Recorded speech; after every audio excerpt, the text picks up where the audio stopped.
que les corps enseignants soient revalorisés dans l'enseignement professionnel, puisqu'on sait qu'il y avait en la matière beaucoup de travail à faire, pour faire en sorte aussi de travailler de plus près avec le monde de l'entreprise, pour travailler sur le contenu des certifications, des compétences que l'on reconnaît dans le monde du travail, et faire en sorte que l'école, finalement, s'intéresse de plus près à ce que deviennent les élèves une fois qu'ils l'ont quitté. C'est de tout cela qu'il est question dans ce salon, et j'ai été très heureuse de pouvoir commencer ma visite ce matin en ayant un entretien bilatéral avec mon homologue Krista Kiuru, qui est donc mon homologue finlandaise. La Finlande, vous le savez, est un pays qui est reconnu pour la qualité de son système éducatif, dans lequel la voie professionnelle a toute sa place. Je la laisserai s'exprimer sur le sujet.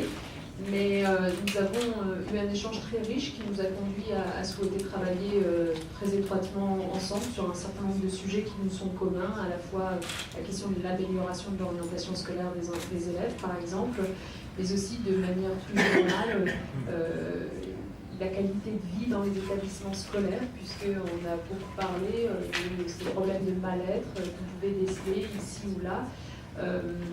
Voilà, les quelques mots que je voulais vous dire en introduction, je vais lui laisser la parole parce que c'est notre invité, et puis je répondrai à vos questions.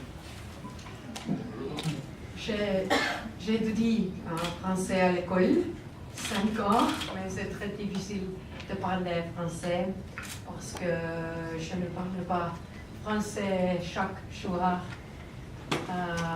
Donc, je pense je commence en anglais. So I'm very sorry that I cannot fluently speak French here in front of you because those are the skills I cannot afford to develop as a minister because unfortunately I cannot.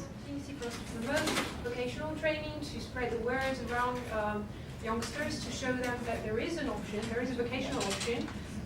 It's important to talk about vocational training, about professional training as well. We can see what brilliant and very talented youngsters can achieve by undergoing vocational training. We can see what they can do. And it's very important to reinforce the attractiveness of vocational training. Our president has been mentioning his wish to reinforce vocational training in France, so I won't come back to that, but we know at least of school.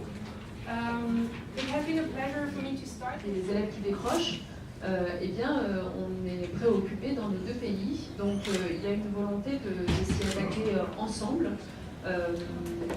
Ça, c'est un premier exemple de ce qu'on peut faire, et je disais à mon homologue, ça tombe bien parce que nous, ça fait quelques mois qu'on travaille, et au mois de novembre, je serai amenée à présenter un ambitieux plan de lutte contre le décrochage scolaire. On y reviendra à ce moment-là, mais je souhaite du coup qu'on échange ensemble avant. Et puis le deuxième sujet sur lequel je pense qu'on aurait vraiment intérêt à travailler ensemble, c'est sur la question du numérique.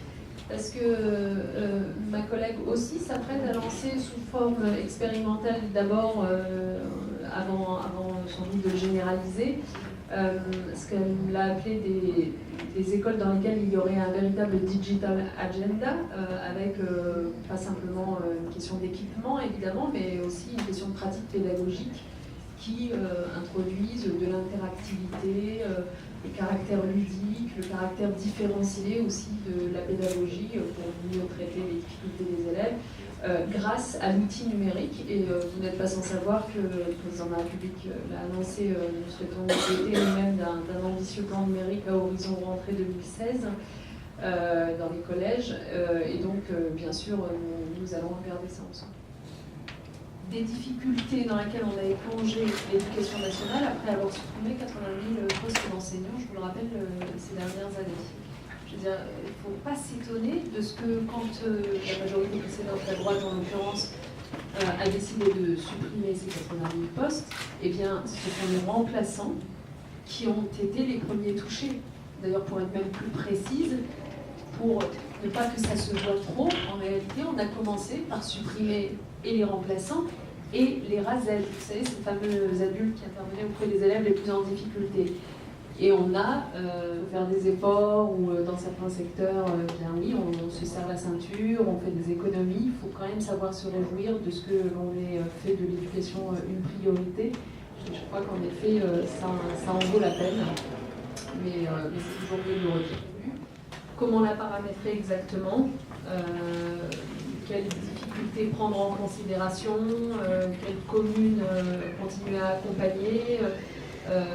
Voilà, c'est des questions qu'on est encore en train de résoudre. Cher Joël, Monsieur le ministre de l'Éducation et de la Recherche scientifique de la communauté germanophone de Belgique, cher Harald, mesdames et messieurs, en espérant n'en avoir oublié aucun, les parlementaires, les élus, les délégués Euroskills, mesdames et messieurs.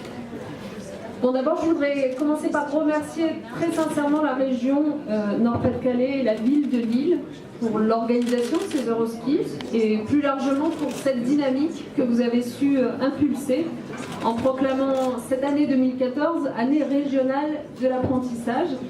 Vous êtes clairement ce territoire identifié en France comme une région en pointe en matière de promotion de l'apprentissage et votre dynamisme, votre engagement se retrouve aujourd'hui dans ces Olympiades des métiers.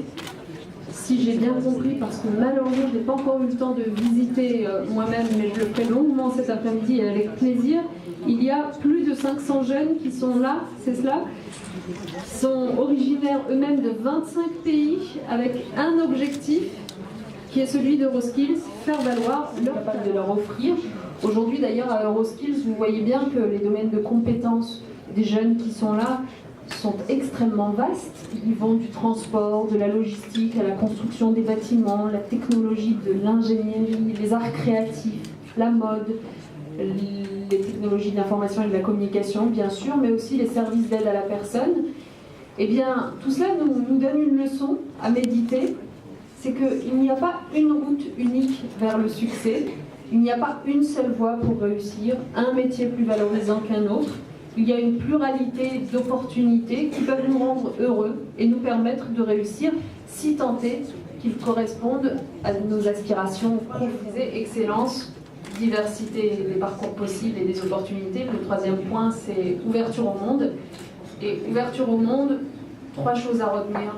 La première, c'est qu'on a quand même la chance que le budget de Erasmus+, soit le budget européen qui ait connu la plus grande augmentation dans les dernières décisions qui ont été prises. Et donc pour les 6 ans qui viennent, 2014-2020, avoir un budget Erasmus+, qui soit en augmentation de 40%, qui permette pas simplement à des étudiants, mais désormais aussi à des apprentis précisément, ou même d'ailleurs à des élèves sous statut scolaire, de pouvoir partir dans un pays voisin et de pouvoir s'enrichir, parler la langue, s'ouvrir au monde, c'est formidable. Donc première chose, Erasmus+, sachons nous en réjouir et disons autour de nous à tous les jeunes que ça pourrait intéresser qu'ils peuvent s'en saisir, que c'est fait pour eux, que le montant des bourses a augmenté et que les plus modestes d'entre eux peuvent y prétendre. Deuxième chose importante à dire rapidement, c'est qu'au-delà de ce qui se construit au niveau européen et multilatéral, c'est très important de développer entre nous des relations bilatérales. Et je salue vraiment à nouveau Christa Kiuru parce que nous avons eu un très bon échange ce matin et je souhaite qu'on poursuive notre travail parce que nous avons beaucoup de choses à apprendre l'une de l'autre et je pense que cela vaut pour d'autres collègues ici. Et puis la troisième chose, ouverture au monde, c'est de vous dire que la France, parce que précisément elle apprécie ce qui se fait à Euroskills, a pris une décision qui est de proposer sa candidature pour accueillir en 2019 le WorldSkills, les WorldSkills, donc le même salon, la même compétition, mais cette fois-ci au niveau mondial, donc encore plus d'excellence, encore plus de diversité, encore plus d'ouverture au monde. Voilà, j'espère que notre candidature sera retenue, j'espère que vous la soutiendrez d'ailleurs. Merci beaucoup et merci de votre patience.